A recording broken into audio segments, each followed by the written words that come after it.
थोड़ी सी यहाँ आपको समझा दे कुछ बातें। कैसा पुत्र चाहिए? तो व्यास जी से पूछिए कैसा पुत्र चाहिए। भगवान वेद व्यास कहते हैं कि पुत्र अगर हो पैदा तो ऐसा होना चाहिए जो माता पिता के धन को, वैभव को और धर्म को आगे बढ़ाए। ऐसा पुत्र ना हो जो माता पिता के धन को तो खा जाए पर धर्म को ना बढ़ाए। धर्म को बढ़ाने वाला पुत्र अगर मिल गया तो माता पिता का सहज कल्याण हो जाता है। फिर माता पिता को ज्यादा भजन में जाकर के कहीं त्याग में नहीं डूबना पड़ता। पुत्र से ही त्याग हो जाता है, पुत्र से ही भजन हो जाता है। पर पुत्र कैसा हो कि माता पिता के धर्म को आगे बढ़ाने वाला हो। कौन है ऐसा पुत्र जो माता पिता के धर्म को आगे बढ़ाता है? हाँ हाँ महाराज, पांडाल में आधे लोगों के पुत्र ऐसे हो सकते हैं जो आगे बढ़ा रहे होंगे सिस्टम को, पर आधे लोगों के पुत्र कैसे हैं वो मैं क्या कहूं, बस वो ही है जो नहीं होने चाहिए। हाँ, बाप बड़ा दुखी है बेटा से, माँ बड़ी दुखी है बेटा से। क्यों? ऐसा ना करना बंधुओं। प्रयत्न ऐसा करो कि माता पिता तुम्हें जन्म दे के खुश रहें, खुश रहें, खुश रहें, खुश रहें। बोलो, बच्चा जब छोटा होता है माँ बाप बड़े खुश रहते हैं, बड़ी पुच्ची लेते हैं, उछाल उछाल के खिलाते हैं बच्चे को, अपने कंधे से ऊपर भी फेंक देते हैं, फिर गोद में लपक लेते हैं, कंधे पे बिठा करके घुमाते हैं गांव में। बाबा अपनी छाती पे लिटा लेता है और चाहे पेशाब कर जाए चाहे थूक दे, बाबा को कोई घिन नहीं आवे पोता से।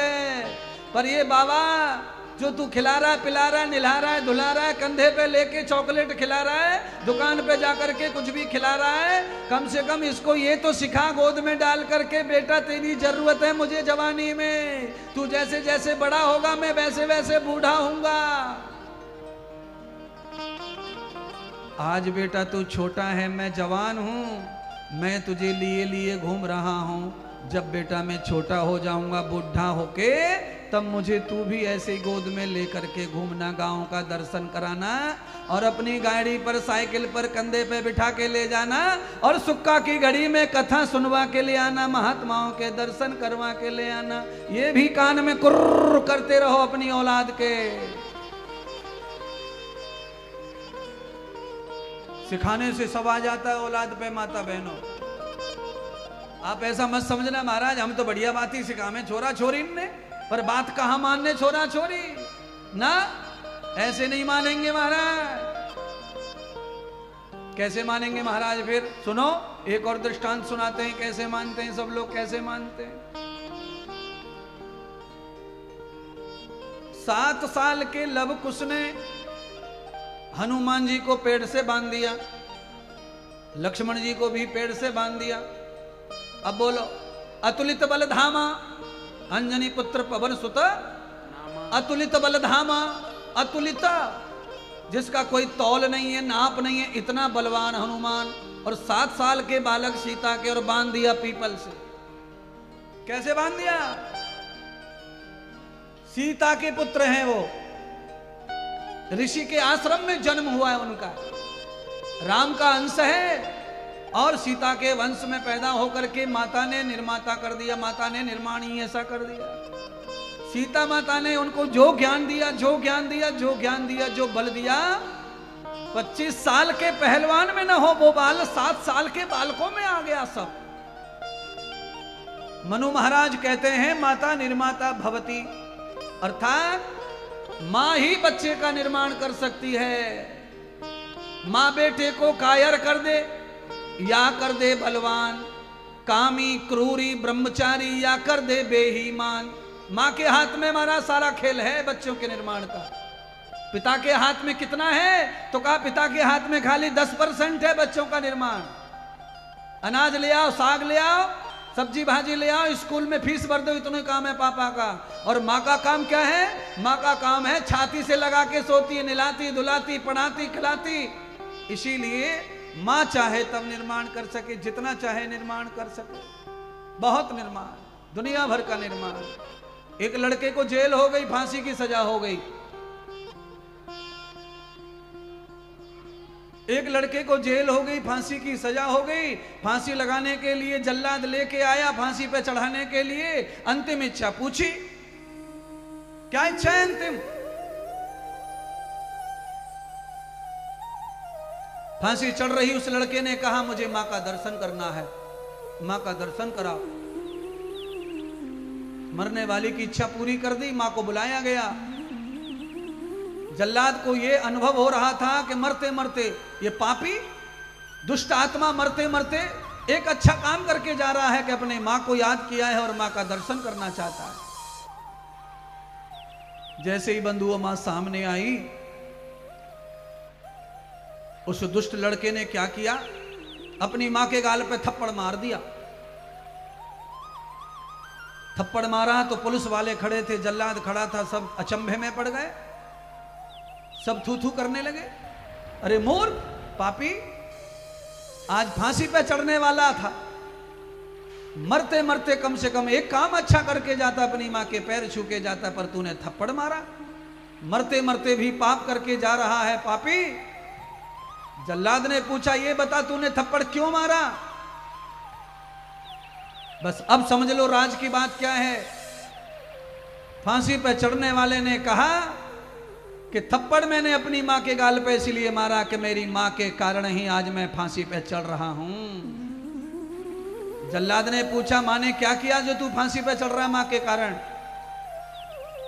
अपराधी ने बताया मैं जब 5 साल का था स्कूल जाता था, एक बार मैं स्कूल में से किसी बच्चे की पेंसिल गिर गई, पेन, और पेन लेकर मैं आया स्कूल से, मैंने चोरी नहीं की थी, और मैंने अपनी मां को आकर बताया मां आज मुझे क्लास में ये किसी का पेन मिला है।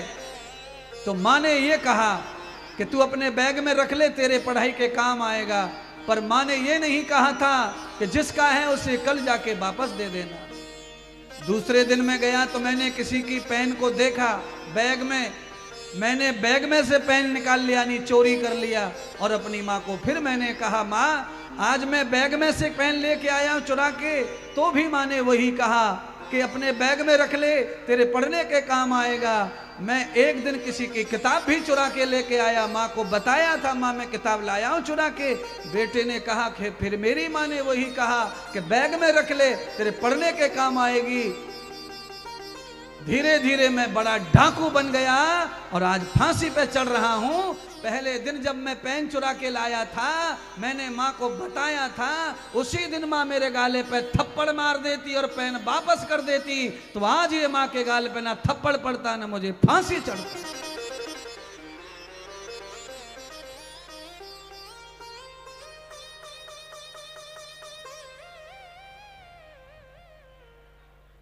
बस मेरी माताओं को इतना ही करना है, बच्चे की हरकत पे ध्यान रखना है। बच्चा कुछ नया लाया है तो उसे पूछना है, उस ध्यान को पक्का रखो। बच्चे को गर्भ के समय माता पिता का आदर करना सिखाओ। बच्चा पेट में है, मां के गर्भ में है, तब उसे सब पढ़ाई पढ़ा दो। कैसे पढ़ाए महाराज? गर्भवती महिला को चाहिए कि वो अपने घर में सास ससुर का सम्मान करे। और गर्भवती महिला माता पिता का सम्मान करती है, सास ससुर का सम्मान करती है, उनके टाइम टू टाइम पैर छूती है, time to time Gita Bhagavat का अध्ययन करती है। बालक पेट में है, मैं गारंटी से ये कहना चाहता हूं महाभारत का प्रमाण दे करके, अगर सुभद्रा का बेटा अभिमन्यु 6 महीने के गर्भ में युद्ध चक्रव्यूह का सीख सकता है, तो तुम्हारा बेटा सनातन की रक्षा करना सीख सकता है, कथा सुनना सीख सकता है। पर किस्मत कहां फूट रही है हमारी। गर्भवती महिला कथा सुनने को परेशान, सास के पैर छूने को परेशान, और बर्गर खा रही है, पिज्जा खा रही है, गोलगप्पा खा रही है, चुटगप्पा खा रही है, काला पीला हरा खा रही है और लाल पीला हरा देख रही है। दिन भर थोपड़े पे मोबाइल ठूस रखा है, दिन भर टीवी और मोबाइल में घुसी रहे। डॉक्टर ने बेड रेस्ट बता दिया है, न काम न कट, सारा सुपड़ा सट।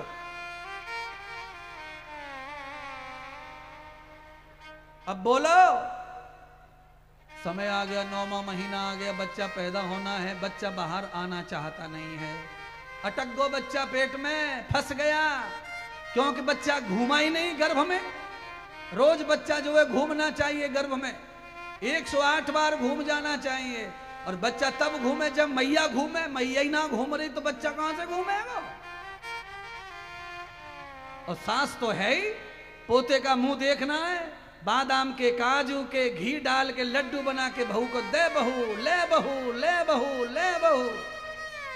सवरो घी चपक गो जाके आंतन में और पेट में, छोरा के चिपक गो फेविकॉल की तरह। अब क्या करे, 18 टांके निकले पेट में तब जाके पोता भयो महाराज। अब बोलो क्या करेंगे। अब ये साइंस का धज्जियां उड़ाई जा रही है परमात्मा की, साइंस की।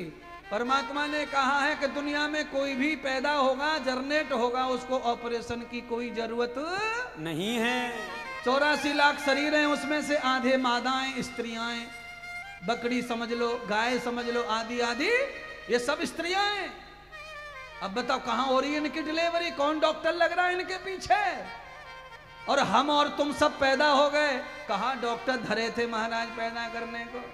एक एक माताएं हमारी ताई चाचियां 8-8 10-10 कर गई, और जवान की जवान गेहूं काट रही है, लामनी कर रही है, शाम को घर पहुंची, नहाई धोई, पानी पियो और लल्लू है वो, न कोई डॉक्टर न फॉक्टर। पर आग लग गई है संस्कृति में, रहन सहन में। पैसा इतना ज्यादा आ गया है कि आदमी को अब कुछ हरकत करने का मन करता नहीं है। सुविधा, साधन, अरे हम ये कह रहे हैं सुविधा हो, साधन हो, तुम्हारे पास में इतनी सुविधा थोड़ी है जितनी अर्जुन के पास में थी। अरे भाई अर्जुन का बड़ा भाई तो चक्रवर्ती राजा था। अर्जुन अपनी पत्नी को रात भर कहानी सुना रहा है, और आज के पति अपनी पत्नी को कछु ना सुना में। क्यों? क्योंकि पिंकू पैदा करना, पिंकू उनको थोड़ी चाहिए लवकुश, उनको अभिमन्यु चक्रव्यूह तोड़ने वाला थोड़ी चाहिए, चक्रव्यूह में फंसने वाला चाहिए उनको, तो पिंकू।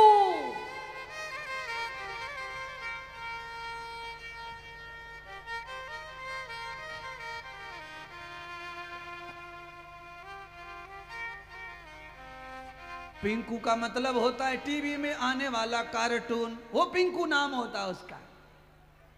और आप जैसे महापुरुषों के घर में पिंकू की कोई जगह नहीं है। आपके घर में राम प्रसाद पैदा होना चाहिए, कृष्ण प्रसाद पैदा होना चाहिए, पिंकू की क्या जरूरत है महाराज। पर हे महात्मा इंद्रदेव, तू चाहे एड़ी चोटी का जोर लगा ले, पर हम तो पिंकू से आगे जाने वाले नहीं हैं। अरे मत जाओ, महात्मा इंद्रदेव आया है, कम से कम भगवान को ये तो कह पाएगा कि इंद्रदेव गया था अपने जन्मभूमि पे, जितना चाहिए उतना जोर लगाया समाज के और अपने जीवन के लिए, पर कोई लोगों पे असर पड़ा नहीं पड़ा। परमात्मा नंबर पूरे देगो। महात्मा इंद्रदेव तूने काम बढ़िया किया, तेरे को फुल नंबर है, तू रोज कथा सुना, रोज कथा सुना, रोज कथा सुना। कथा में अगर संकोच किया, कथा में अगर लपड़ चपड़ की, कथा में लीपा पोती की, तो भगवान फिर कथा कहने का मौका बार बार देंगे नहीं। बैठे महाराज घर पे,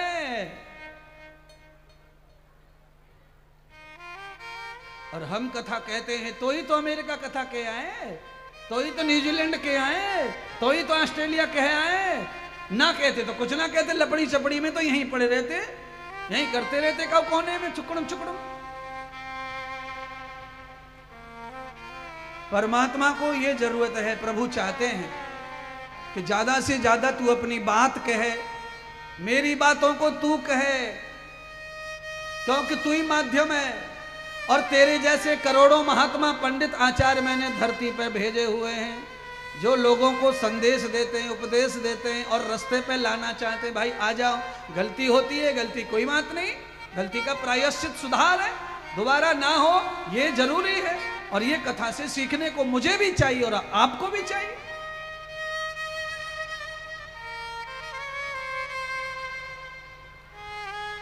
शंकर भगवान ने वरदान दे दिया व्यास जी को, हे व्यास तुम जो मांगोगे वही प्राप्त होगा, मांग लो। तो मांग लिया, भागवतन चारम धर्मस्य पुत्राण गतेन मूल भवन्ते मह्यम। हे देव, मुझे पुत्र के रूप में कुछ नहीं चाहिए, केवल पुत्र देना है तो भागवत का प्रचार करने वाला दे दो। कलयुग आने वाला है और मेरा जीवन शिथिल हो गया है, इस भागवत का प्रचार कलयुग में नहीं हुआ तो लोग ऐसे ही मर जाएंगे, उनका कल्याण नहीं होगा। क्योंकि कलयुग में न जाने कितने धर्म का नाश होगा।